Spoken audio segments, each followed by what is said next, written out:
When I was in high school, I started working in a movie theater, and that got me into movies. I've always been kind of a movie nut. I went to movies in college. I saved up my money on the weekends, and I continued to like movies after I graduated from college. I liked independent movies especially, what are called indie movies now.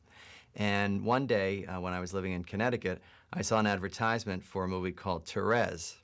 And something about it looked vaguely religious, but I didn't really know much about what the movie was about. I went in, and it was the story of Therese of Liseux.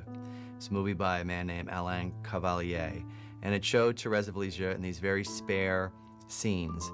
Therese as a young girl, Therese taking the religious habit of a Carmelite sister, Therese in the novitiate, and Therese suffering and dying.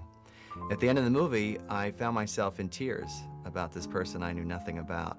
And years later, when I entered the Jesuits, someone said, "Hey, do you know anything about Therese of Liseux?" And I thought, yeah, I saw a movie about her once. And I got interested in Therese and read her autobiography. She was born in 1873 of two very devout parents in a very religious family.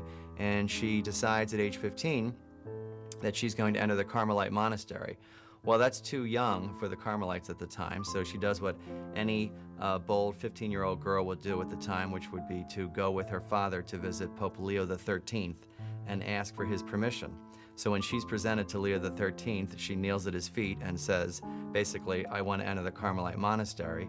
And Leo says, in that wonderful way that popes have, "You will enter if God wills it," which is basically a non-answer. So the bishop at home finds out about her persistence and lets her enter early.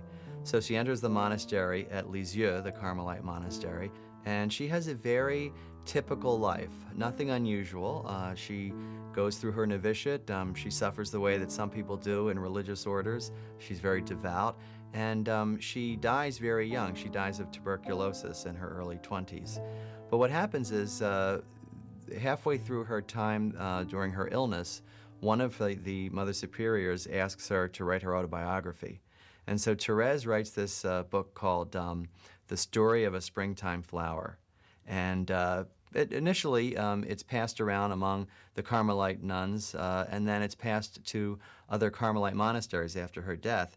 And it becomes this incredible phenomenon. This kind of unknown person becomes very well known. And she really is the most popular, I would say, modern saint there is. Therese of Lisieux, also called the Little Flower. Therese also, at the end of her life, did not see her job as complete. She said in her journal, "After my death, I will spend my life in heaven doing good on earth, and I will let a shower of roses fall." And so the idea is that Therese wanted to intercede for all of us after her death in heaven. And that's why when you go into churches today, if you see a statue of a Carmelite girl holding a bouquet of roses, that's just Therese of Lisieux.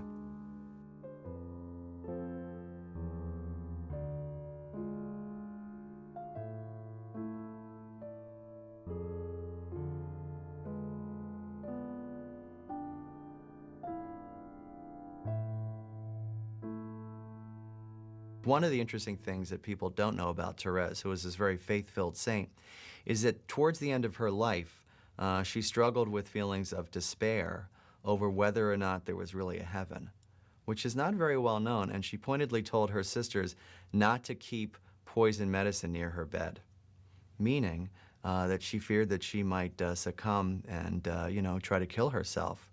So as one biographer says, this is where Therese's life really intersects with our own, because I think that so often we think that the saints had it made when it came to not having sort of struggles with the spiritual life or struggling with despair. But even someone like Therese of Lisieux, who was declared a doctor of the church, was someone who really struggled with doubts, and yet she persisted. She persisted in her faith all the way up until the end. And so I think to see Therese as kind of a pasteboard figure and someone who never struggled or had all the answers really does her a disservice. I think her faith shines out much more strongly when we understand the things that she struggled with towards the end of her life.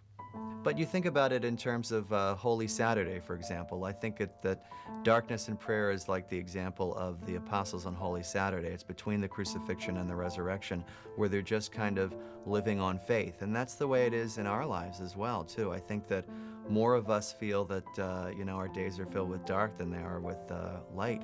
And I think when we look at someone like Therese, she can tell us to keep on going and really to persevere.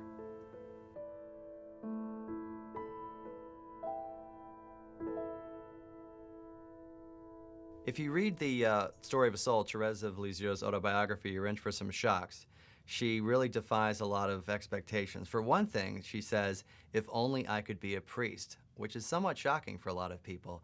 And this most Catholic of saints hated the rosary, which is not too strong a word to use. She said, "The practice of the rosary for me is like an instrument of penance." And I think that shows us that we all don't have to have the same spirituality. The secret of Theresa's spirituality, which is contained in her book now called The Story of a Soul, is what she calls the little way. And the little way is basically doing small things for God with a lot of love. And so Therese really never saw herself as a great saint. She is a great saint, of course, but she never saw herself as that. She used to compare herself to the big Teresa, which would be Teresa of Avila, and say, "I'm only little Teresa." But she would say that, in God's garden, there are big flowers and little flowers, and not all of us can be big lilies and roses. Some of us have to be content to be little daisies. And God loves those little daisies just as much as he loves the big lilies and the big roses. The great thing about the little way is it's very accessible for people. Who hasn't felt little, in a sense, and who hasn't felt belabored by things in our lives, and who hasn't suffered like Therese has? People feel that they can talk to Therese. They feel like she's a sister that they can talk to. I mean, literally a sister in religious life, but also a blood sister that she can talk to. And so this little way is very powerful. And I think Therese, this person who was really expecting to be unknown for the rest of her life, is now known by millions. She can be found in college chapels and big cathedrals and in homes, statues, holy cards, paintings. And she's portrayed by a lot of people as this kind of cloying, girlish, sentimental, kind of sappy saint. Well, part of it is the times that she grew up in. I mean, she grew up in a very sort of cosseted French family. She was sort of spoiled. She was sort of very girlish, and her writing is very cloying. But what shines through her writing, like a pale green shoot through earth, is this message of love, love, love, love, even when it's the most difficult. Saint Therese in the monastery would choose to sit next to the sister who she found the most disagreeable. Saint Therese would choose not to respond when someone made a disparaging remark about her. And so she shows us, I think, that one of the most difficult things to do, which is loving our neighbors, loving our family sometimes, is just as heroic as someone like Francis Xavier, who traveled to the ends of the earth, or one of the martyrs. And so this kind of martyrdom through love, which is very difficult and yet very freeing for a lot of people, is the reason I think she's a saint, and also the reason I think people can connect with her. Because most of us are not going to be a great missionary, they're not going to be martyred, but we are going to be called upon to love, and to love like Therese did.